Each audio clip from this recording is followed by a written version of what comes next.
Kedarnath seat पर उपचुनाव को लेकर सियासी पारा हाई है। एक तरफ कांग्रेस जहां बद्रीनाथ और मंगलोर के बाद केदारनाथ सीट को जीतना चाहती है, तो वहीं बीजेपी की ओर से भी केदारनाथ सीट को जीतने के लिए एड़ी चोटी का जोर लगाया जा रहा है। कहा तो ये जा रहा है कि बीजेपी के लिए केदारनाथ सीट सिर्फ एक विधानसभा सीट नहीं है, बल्कि प्रतिष्ठा का सवाल भी बना हुआ है। इस रिपोर्ट के जरिए देखिए। केदारनाथ उपचुनाव को लेकर उत्तराखंड में सियासी पारा हाई है, और वो भी क्यों ना।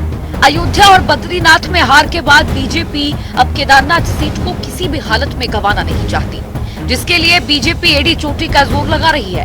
खास बात यह है कि पार्टी ने परंपरा से हटते हुए दिवंगत विधायक शैला रानी रावत के परिवार से किसी को टिकट न देकर 2 बार के पूर्व विधायक आशा नौटियाल को चुनाव में उतारा है। बीजेपी ने पूर्व विधायक आशा नौटियाल को टिकट देकर ये साफ कर दिया है कि वो किसी भी हालत में केदारनाथ उपचुनाव को जीतना चाहती है। पर सवाल उठता है कि क्या बीजेपी को मिल पाएगा बाबा केदार का आशीर्वाद, या कांग्रेस केदारनाथ में लगाएगी जीत की हैट्रिक। दरअसल केदारनाथ सीट पर बीजेपी हो या कांग्रेस, दोनों ही पार्टियों ने पुराने चेहरों पर दांव लगाया है। बीजेपी ने जहां आशा नौटियाल पर भरोसा जताया, तो वहीं कांग्रेस की तरफ से मनोज रावत को चुनावी मैदान में उतारा गया है। कांग्रेस केदारनाथ सीट को हर हाल में जीतना चाहती है। इसके लिए उसने केदारनाथ बचाओ यात्रा निकालकर जनता को अपनी तरफ करने की कोशिश भी की। तो वहीं बीजेपी ने भी अपने स्तर पर केदारनाथ के लिए कई तरह की घोषणाएं की हैं। खुद मुख्यमंत्री पुष्कर सिंह धामी भी केदारनाथ चुनाव के लिए गंभीर दिख रहे हैं। ऐसे में कहा जा सकता है कि केदारनाथ सीट जीतना बीजेपी के लिए प्रतिष्ठा का सवाल बन चुका है।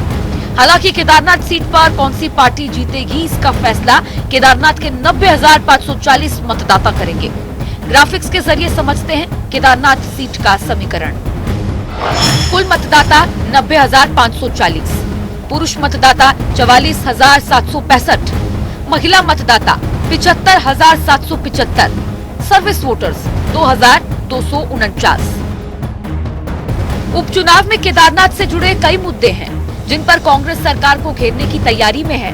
इसमें केदारनाथ पीतल सोना विवाद, दिल्ली केदारनाथ मंदिर मामला, चारधाम यात्रा अनियमितता, केदारनाथ पुनर्निर्माण कार्य जैसे कई मुद्दे हैं। वहीं बात करें बीजेपी की, तो बीजेपी केदारनाथ उपचुनाव पीएम मोदी के सहारे जीतने की कोशिश में है। बीजेपी के कई नेता ये बार बार कह चुके हैं कि केदारनाथ से पीएम मोदी का खासा लगाव है। इतना ही नहीं, पार्टी उपचुनाव के प्रचार में लगातार केंद्र के कामों का सहारा लेकर जनता का दिल जीतने की कोशिश कर रही है।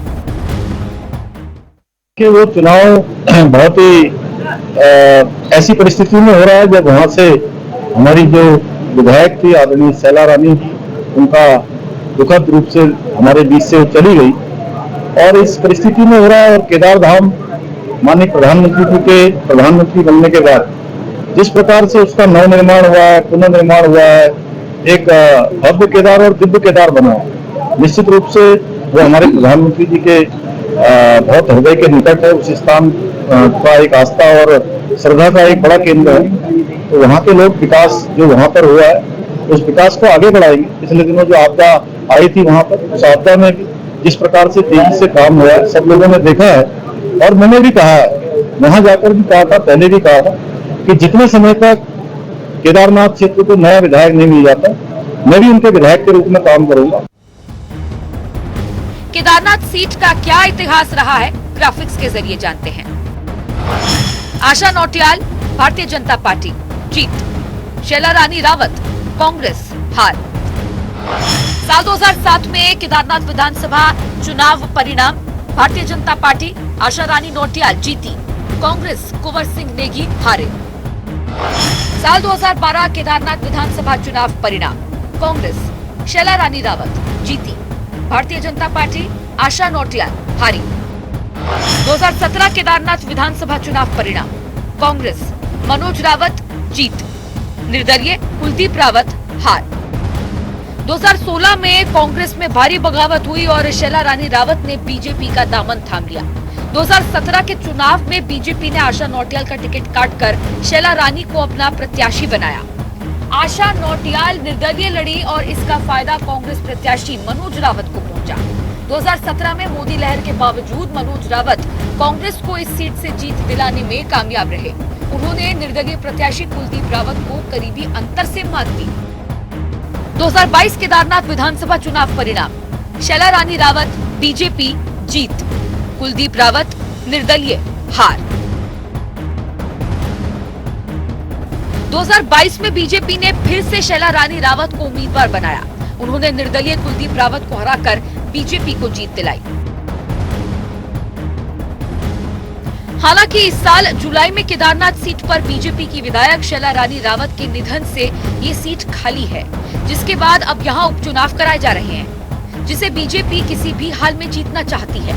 ये तो जग जाहिर है कि बीजेपी हमेशा से ही हिंदुत्व के एजेंडे पर चुनाव लड़ती आई है, लेकिन पिछले कुछ चुनावों में धार्मिक सीट पर मिली हार के बाद विपक्ष की ओर से बीजेपी पर लगातार हमला किया जा रहा है। याद कीजिए, लोकसभा चुनाव में भारतीय जनता पार्टी अयोध्या की फैजाबाद सीट हार गई थी। इसके बाद हुए उत्तराखंड के बद्रीनाथ विधानसभा सीट के उपचुनाव में भी बीजेपी के हाथ हार लगी। अयोध्या में जहां समाजवादी पार्टी तो बद्रीनाथ में कांग्रेस ने बाजी मार ली। हिंदू राजनीति के केंद्र में अयोध्या और बद्रीनाथ दोनों के खासे मायने हैं। ऐसे में जब दोनों ही केंद्र बीजेपी से दूर हो गए तो विपक्ष की ओर से हमला किया जाना तो लाजमी था। अब केदारनाथ सीट पर होने जा रहे उपचुनाव पर पूरे देश की नजर टिकी हुई है। अयोध्या बद्रीनाथ को गंवाने के बाद बीजेपी इस चुनाव में जी जान लगा रही है।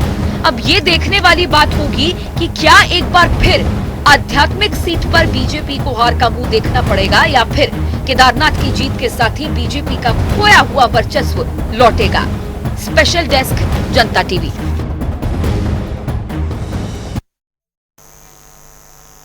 बुलेटिन में आगे बढ़ेंगे। बीजेपी प्रदेश अध्यक्ष महेंद्र भट्ट ने संगठन महापर्व के तहत संगठन चुनाव की प्रक्रिया का शुभारंभ कर दिया है। इस अवसर पर मंडल अध्यक्ष वीरेंद्र सिंह राणा तथा शक्ति केंद्र सहयोगी विजयपाल सिंह रावत की उपस्थिति में सर्वसम्मति से अध्यक्ष पद पर अम्बरीश प्रसाद थपलियास को चुन लिया गया है। संगठन पर्व का तृतीय चरण प्रारंभ हो चुका है। आज से बूथ के चुनाव संगठन के प्रारंभ हो गए हैं। मैंने आज अपने बूथ से इसको प्रारंभ किया है। 20 तारीख तक सभी बूथों पर संगठन के चुनाव होंगे और 22 तारीख को दिल्ली के अंदर पुनः संगठन पर्व की बैठक होने वाली है, जिसमें मंडल अध्यक्ष का चुनाव, उसके बाद जिला अध्यक्ष का चुनाव और फिर प्रदेश अध्यक्ष के चुनाव की विजय तिथि घोषित होगी। और मैं कह सकता हूं कि भारतीय जनता पार्टी यथातिथि उत्तराखंड संगठन अपने इस संगठन पर्व को पूर्ण करेगा। जिन मंडलों में 50% बूथों का विधिवत चुनाव होगा, उसका मंडल अध्यक्ष का चुनाव होगा और मंडलों के अंदर 50%, जनपद के अंदर 50% मंडलों के संगठन चुनाव के बाद जिला अध्यक्ष का चुनाव होगा और 50% अधिक जिलों के चुनाव के बाद ही प्रदेश अध्यक्ष का चुनाव होगा। और मैं कह सकता हूँ उत्तराखंड के अंदर हम 100% चुनाव बूथ से लेकर मंडल जिले का करेंगे।